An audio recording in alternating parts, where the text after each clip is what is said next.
In this video, I will share 5 answers to questions that come up when it comes to messy productivity, and these tips have helped me be consistent in working out and working on the plans I've created in order to meet my dreams. Question 1 is, how do I stay productive when I'm emotionally drained? So this is one that I've actually been experiencing quite a bit, especially since we've moved. So I totally get it, and I have not been super productive. But a couple things that have helped me. Number 1 is to emotionally check out. Just kind of glaze over your eyes and turn yourself into a robot and just get started on the thing that you need to do. That's kind of what I needed to do for work during this whole moving process, and it has turned out well for me. This works because oftentimes emotions, they get in our way. So then, like, for me, I start overthinking, I start trying to plan out what I'm going to do next, if it's going to be perfect or not, and I just get overwhelmed. And sometimes you just need to get started and get it over with. And then the second tip for this is to negotiate with myself. So let's say I have this plan that I need to do. For example, filming this video. So my plan was to connect it to a tripod and just have my hands free. But that's going to take too much emotional effort and time right now, since I am filming this before work. So what I'm doing, I am just holding the camera with my hand. I know it's shaky, but negotiating with myself to modify the terms, as long as I get the job done, that's really what matters. And modifying the plan of how I get there, sometimes you just got to change it and switch it up. The next question is, how can I be productive without a strict schedule? So oftentimes when it comes to a lot of videos on YouTube, I often hear things like time block and set different times for when you want to do things.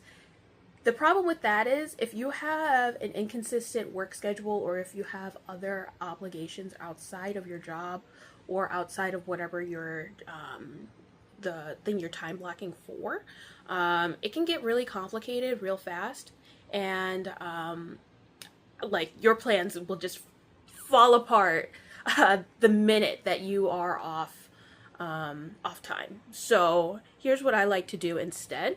I just connect what I need to do to something that's consistent in my day. For example, if I want to practice playing the piano consistently, what I would do is find a consistent thing that happens in my day. For example, I come home from work every weekday.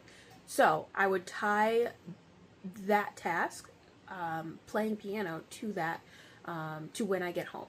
So every time I get home, the first thing I do, I'm going to walk over to my piano, pull out the music that I need to practice, and then practice for X amount of minutes, so maybe 15 minutes. And doing this rather than just time blocking, I like to call it, I guess, action stacking, really makes consistency more effective and keeps the momentum going. Question 3 is, how can I get back on track after a slump?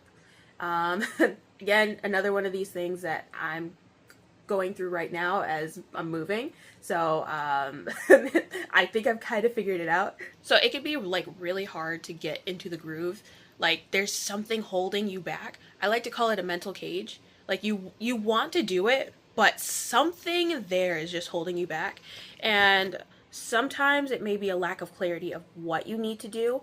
Other times it's just like, I just don't want to do this, especially if it's a really big task. So if you need to break it down into smaller tasks, like, let's say right now, if I needed to come into the basement and film, first thing I would do is grab my notebook with my notes, check, walk down the basement stairs, check, and turn on the lights, check, and then start filming. So breaking it down like that, it might seem like overkill, but it makes a huge difference. And then the next thing is to just commit to maybe 2 minutes of working on a task. If something you expect is going to take like a half hour to an hour, then of course you're not going to want to get started on that and have to commit that much time. But just committing maybe 1 to 2 minutes, like saying, hey, I'm just going to spend 2 minutes cleaning or sweeping or whatever, and that will at least get you started. And oftentimes after that 2 minutes, you may want to continue more and keep working on whatever task you need to do. That helps me quite a bit. Question 4 is, how can I use scattered 10-minute packets of time productively? So number 1, I recommend just having all the materials you need prepared either the night before or before your session starts. So for example, if you need to get ready for work, prep out your clothes the day before. This, I don't do this often enough, but the amount of mental energy and time it shaves off of my getting ready time is incredible. It may only take like 2 minutes to pick out clothes, but switching between and making those decisions of what am I going to wear, is this dress code appropriate? Yeah, we'll figure that out the night before when getting to work on time is not at stake. And another example would be if you want to start exercising, set out your yoga mat and your weights and whatever materials you need the night before. Or if you work out after work, set everything out before you go to work so that by the time you get back or you're ready to work out, everything is ready for you. All you have to do is hit play on that workout tape and you've gotten started. And then a second thing is realize that 10 minutes is more time than you think. I used to think that I couldn't do anything in 10 minutes because it's so short. But if you prep the things you need beforehand and maybe even create a general plan of what you're going to do, that 10 minutes you can spend executing what you're working on. I probably figured out how to pay our mortgage in 10 minutes. I had an extra 10 minutes at urgent care yesterday, and I'm like, you know what? I'm going to try to figure out auto pay for mortgage. So I did that in less than 10 minutes. So it's more time than you think. I'm telling you. Question 5 is this: how do I track things without turning it into a chore? And this is going to be a simple answer. Just don't. Just don't. I used to track things a lot with habit trackers, try to draw out really pretty ones in my notebook over here. But I could never stick to it because it takes extra effort on top of whatever I'm trying to habit track. So instead, what I do, or what I've been doing, is just I mark the day that I start, and then the days that I'm consistent, I don't really do anything. I just keep a note of how many days I've been consistent, and then I don't know what I do on the off days, or maybe even in my journal, depending on the day, I'll just put, hey, I did this. So that when I go back through my journal pages, I'll be able to see, hey, I did this on this day, I was consistent, whatever.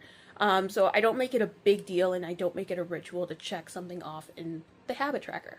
All right, so those are answers to 5 common productivity questions when life feels like it's messy and you just don't have enough time to get everything done. So yeah, go ahead and try these out and let me know in the comments some other tips that you have, and I am totally open to trying these. So yes, thank you. I'm Steph, and this is Notes in Progress.